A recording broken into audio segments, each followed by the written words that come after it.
in a community, no one understands her, no one recognizes her. She's unable to communicate, she's unable to follow lessons in the class, and yet one or member of the family, just because of her disability of being deaf. In Uganda, deaf people face a world where they are unseen and unheard, stigmatized by the burdens of cultural demonization and family rejection. So, not access and participate in education. This child is always being perceived as a curse. Curse? You said curse? But as a curse, as a source of social inconvenience. Hi everyone, good evening. Hope you are doing well. I am Akhilesh Sharma. Again, welcome back to my show, which is called I Have a Story. Recently I have been traveling to different places, and it's such an amazing opportunity that this time I came to Kerala in Kantare. Kantare is an institute which support changemakers around the world. Basically, it helps you to nurture your idea so that once you will get ready with your project, and then you can go back to your community and make the huge impact in your community. Maybe before starting our conversation, I would like you guys to understand. Imagine a place where 1.5 million refugees live at one place. They understand each other, but at the same time, there's a stigma that we need to address. Imagine you born with some disability, and all of a sudden your family is not happy anymore. They don't want to see you. You know why? Because of the stigmatized, because of the challenges in the society, in the community, because they cannot face the real problem. This is what they said. Right now, I'm with my friend David. He comes from all the way Koboko, Kampala, country called Uganda, which share border with two countries, South Sudan and DRC, Democratic Republic of Congo, which is also a place where more than 1.5 million refugees live at one place. Living in a society, it's amazing, right? But imagine if you are disabled. All of a sudden, people turn and they start seeing you as you are a different person. To understand more about this, let's directly hear from David only. I'm so honored to feature today in this channel, to share my story and the story of the people of Koboko who come from West Nile, as you rightly said, from bordering South Sudan and DR Congo. Yeah. I am executive director for a disabled-led organization called the Light for Disability Transformation. We envision a society that where deafness is embraced and deaf people are integrated for inclusive development. Now imagine a young girl called Sarah who lives in a community where every morning no one understands her, no one recognizes her, she's unable to communicate, she's unable to follow lessons in the class, and yet she is not being appreciated and looked as one or a member of the family, just because of her disability of being deaf. Now, in Uganda, deaf people face a world where they are unseen and unheard, stigmatized by the burdens of cultural demonization and family rejection. Right. So, this isolation actually makes them not access and participate in education, access job, and even sometimes tell a symptom to a doctor. Why do you think why people do that? People are coming from the same community, but still their own family is they are cornering them. They are not letting them to introduce with the community, and also the community is not very supportive and inclusive, where they can actually feel included. What do you think about this? I think this level of stigmatization and isolation has lots of roots from cultural perspectives of the people. In our society, when you get married, marriage is communal celebrated. Yeah. And the fruit of marriage that people would look at is a child. Yeah. You see. So now, at the end of it all, when a woman gives birth to a child that has a disability, let's say deafness, this child is always being perceived as a curse. Curse? You said curse? But as a curse, as a source of social inconvenience, the parents begin to disassociate. And in most often that these women who have these children with disabilities, they are not supported, and they are always not respected, and they go all through sorts of isolation because of this reality. We also have, this all happens sometimes with the expectations people have when in a family. We people always think that having a person without maybe a disability is the best thing that we desire, but not knowing that actually disability is part of our design, it's part of what we are, it's part of our diversity, how God has made us. So that expectation is one thing that is causing all this kind of exclusion, and which must be condemned. And this is what we family stand against as an organization. We are trying to reach out the communities. This is what actually with I was going to information. ask. Yeah. Like, how are you going to tackle this challenge? Because this is not something that is challenge that can be seen by the people. It's like it's just the experience. I'll make you feel something. It's just the experience, and it will influence my life. Maybe my self belief. Maybe I will start thinking like, okay, I'm not enough anymore. To the people. So how are you actually making the change, and how are you bringing the enlightenment in your beneficiaries? First of all, we are guided by a national umbrella called Uganda National Association for the Deaf. It's an institution that looks into issues of deaf people in the country. Right. They inspire us a lot as an institution. Now, for us as Light for Disability Transformation, we have community-based practical solutions that targets directly the households where persons with hearing impairment or who are deaf come from. We have what we call a home-based deaf integration and outreach activity that we are piloting in the communities where the deaf people come from.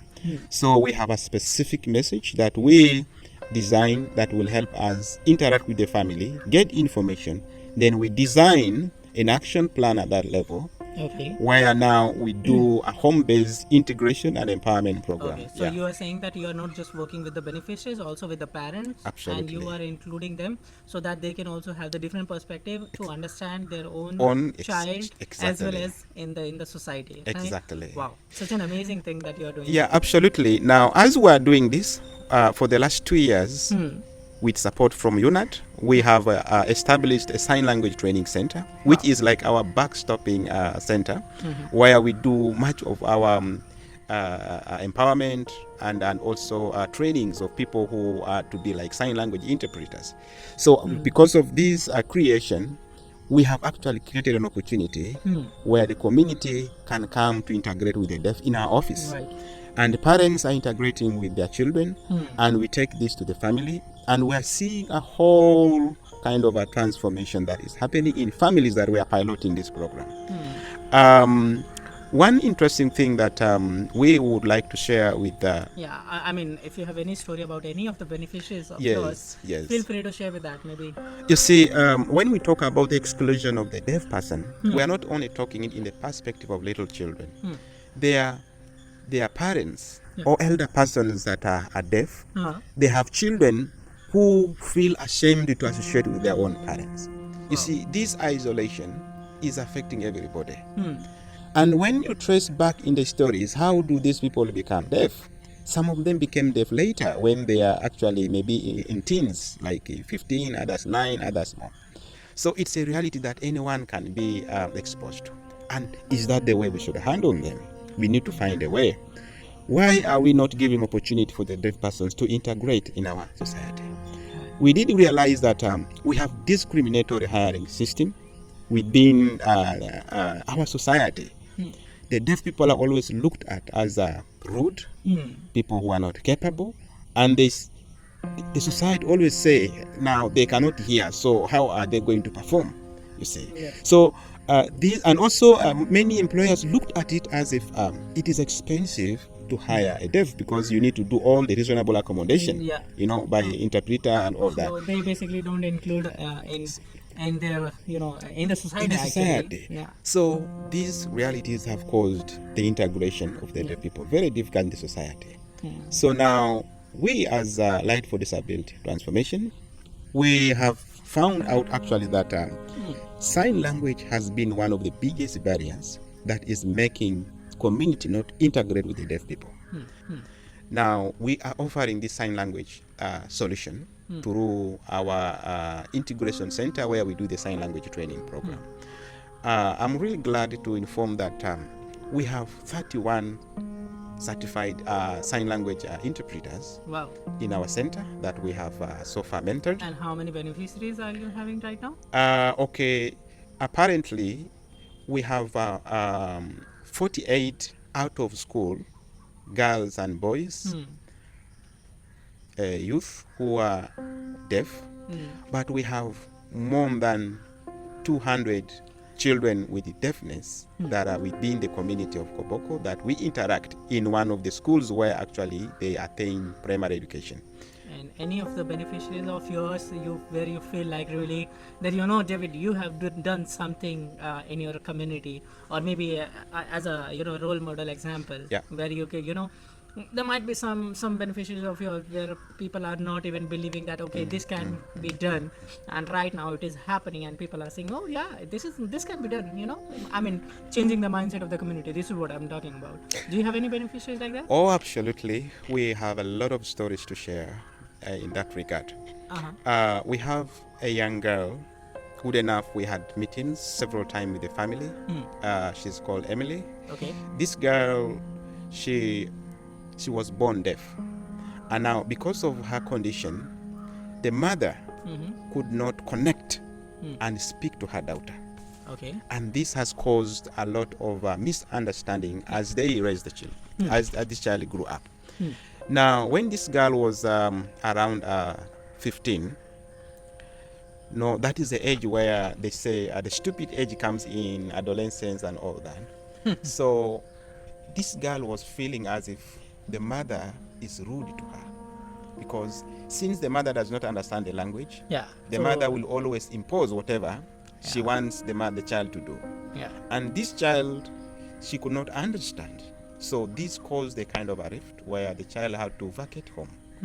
So she spent many of her like 3, 4, 5 years more living in the neighborhood. A lot of suspicion, a lot of conflict, and people were not understanding this girl anymore in the community, So now through our home-based deaf integration and outreach program, we followed this lady up to their home. We had meetings with the mother, and we were able to introduce the mother to sign language, and we linked the family to our center. We did, first of all, the correcting that barrier of communication. We fixed.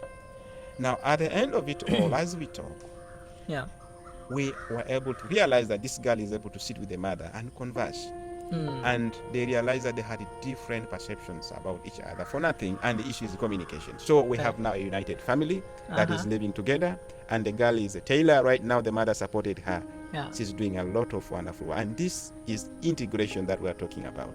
Wow. The role of sign language in integrating the deaf is one thing that we want to propose to the world. Learn sign language and be an interpreter. So I think in this scenario, basically what you did is you were able to bring them to on the same page, where they can actually understand. From a parent's perspective, I can understand what my daughter wants. Exactly. And what from daughter's perspective, what the mother wants. Just Right. imagine this reality. You're raising a child, a dear child that you have given birth to. You cannot talk to this child. You cannot express your heart. You cannot tell your mind. You cannot give basic information. Like now, this is a girl. The mother, I remember her story. She was like, David, you know what? I was afraid I could not mentor my girl to know what it means to be a girl, what it means to be a woman, because I cannot tell her my heart. So this brings out the issue of reproductive health that the deaf people are missing in their livelihood as they are growing up. And these are issues that can be fixed when we create and support institutions like Light for Disability Transformation in seeing and addressing those exclusive gaps that are probably are not being attended to by maybe partners or other people who are involved in the case. Right, sure. Thank you, David, for sharing this. I have a one question. It might not be a good question to you, but I'm just thinking about the countries, Uganda, Sure. And it's basically you're talking about the edge of Uganda, where you are sharing the border with DRC and South Sudan. There's so many conflicts which is going on, right? I'm just wondering, what do you think about the disability? How bad it could go, and what it could be the worst scenario? Like how bad any parent or family member can think of. Do you have any example of that? Yeah, sure. I must say that Uganda is one of the countries that has really put a lot of efforts in developing policy frameworks to integrate persons with disabilities in the mainstream development plan of the country. Of course, there are always gaps. I think the main challenge is the implementation of these policies, which we are grateful that many of there are many proactive activists who are in the disability sector, like Nudipo, that's one of the organizations, are doing a lot in seeing that this is done. Now, indeed, we come from a region where there is war, but Uganda is peaceful. Uganda is peaceful, that's why we are hosting refugees. Now, Uganda has the youngest population. More than actually half of the population of Ugandans are people below the age of 30. So now among them, we have this growing number of disability youth who are completely isolated from the development, contributing to the development of the country. They are missing education. They are not in the employment sector. They are not involved in any process of decision making. They are not in any economic empowerment program that can change their life. So imagine this happening to these million people, more than 2.5 million people in that regard, like the deaf. So this to me is the worst scenario that is coming to our country, where there will be too many dependents. These people who have been isolated, the deaf and other disabilities, will be too much depending on the meager resources from their parents, from their relatives, which is a burden in society, and that leads more into their isolation and exclusion in society. Sure. Yeah. So have you seen any situation or scenario where you have seen like, okay, this could be the worst scenario to any disabled person? Yeah. Do you have anything to share about that? Yeah, thank you very much. Really, these are community talks, and we have seen the worst in our region. We have a parent who deliberately chose to lock her daughter, who was born with a multiple, of course, disability. I think based on the assessments, she's deaf, she has a physical impairment, and she also had a Down syndrome. So she was locked in the bedroom for actually more than 20 years. Oh. This is an educated parent who is a teacher. Really? For 20 years, this girl has not seen the sun. She was not allowed to come out, and it is a direct order by the father. So imagine such kind of a situation. Now, investigating all this, you realize... So do you think it is a problem of education, or is it a problem of awareness of, accepting what is there in the world? Well, because you shared that he was a teacher, and still he didn't let her daughter to come out of her house, and nobody knew that she was there. You absolutely.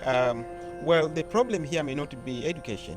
The problem is lack of information or lack of awareness. I guess lack of acceptance as well. Acceptance, exactly. So it has costed this girl for 20 years of being kept out of society. So you can imagine the pain the mother was going for 20 years. Yeah. This is a mother who loved the daughter, who wants to be with her daughter, and she's been isolated. So this is one. If parents can do this, how many more of these stories are happening in our community? We also have these scenarios where after happily married, a couple is blessed with a child that has a disability. But all of a sudden, the father takes off. Yeah. The mother also feels, why are you leaving me this burden? Takes off. So we have these scenarios. We also have many others, like where children who are born with disabilities are thrown away. They are rescued in the roadsides, in the markets, in places. These scenarios are happening in our communities. So how much more will this continue to happen? Why can't we show love? Why can't we accept that disability is actually part of us? Yeah. It is not something to separate us from the world. Why can't we accept that? And this is what we're looking at. Creating the avenues, opportunities for us to appreciate that actually any one of us can be disabled one day, But we have to be nice to those that already are disabled. We show love, care, compassion, empower them. The empowerment is actually what we are looking at, so that they contribute to society. Sure. Yeah. For David, I would like to say thank you to you. Yeah, sure.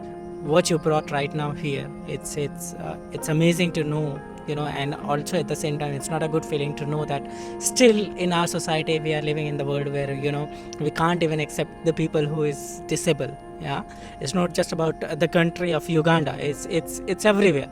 The mindset is everywhere, and people like you who is making a great change in the community. I'm sure one day you guys would be able to do that, including me. I would also love to do that. This is the purpose of of this show, to make this place a better world. David, as of now we are coming closing to the interview. Do you have any advice for our younger generation or youth? As you mentioned that there are more than 55% of the population, this is what you said, right? Are youngers. Yeah. So can you please do you have any advice for us or the audience who is watching? Really, I really want to thank you for this opportunity to interact with the audience, because this is a unique opportunity for me. And what I'm sharing here, I'm sharing this on behalf of our beneficiaries that we are working with. And with disability, we are connected. Disability doesn't know any border, it doesn't know any state, it doesn't know any race. We are one people. And this is a message I'm giving out to the young people. Dear friends, dear colleagues, when you see a person with a disability, don't mock other person. Instead, empower the person. When you see a person with disability in the street struggling, don't ignore, support the person. Because these people you see that have disabilities have unique abilities that are only within them that we cannot do. Sure. So why can't we have friendship with persons with disabilities? Sure. Why can't we work together, play together, tell stories together? I would like to add something right now here. What I have seen, in the society, or maybe I might be also the part of that. We loved hanging out with disabled people. We love talking to them, but it comes for making some decisions. We go, oh, you're disabled, you can't do that. Sorry, I'm really sorry, but you can't do that. Sometimes we do that. Without even realizing, oh, she can't do that. Sometimes we make faces like, okay, I feel bad for them. I think these are the things we should be Exactly. we should not be doing that. Absolutely. And this is what I'm learning from you right now. After this conversation, I think this would be a great takeaway for me. At least to how mannerfully I can behave to any disabled person. Well, thank you very much, David, for your time, and I really wish you good luck for your project. And I hope to see you one day, maybe when I'm coming to Uganda and seeing you growing there.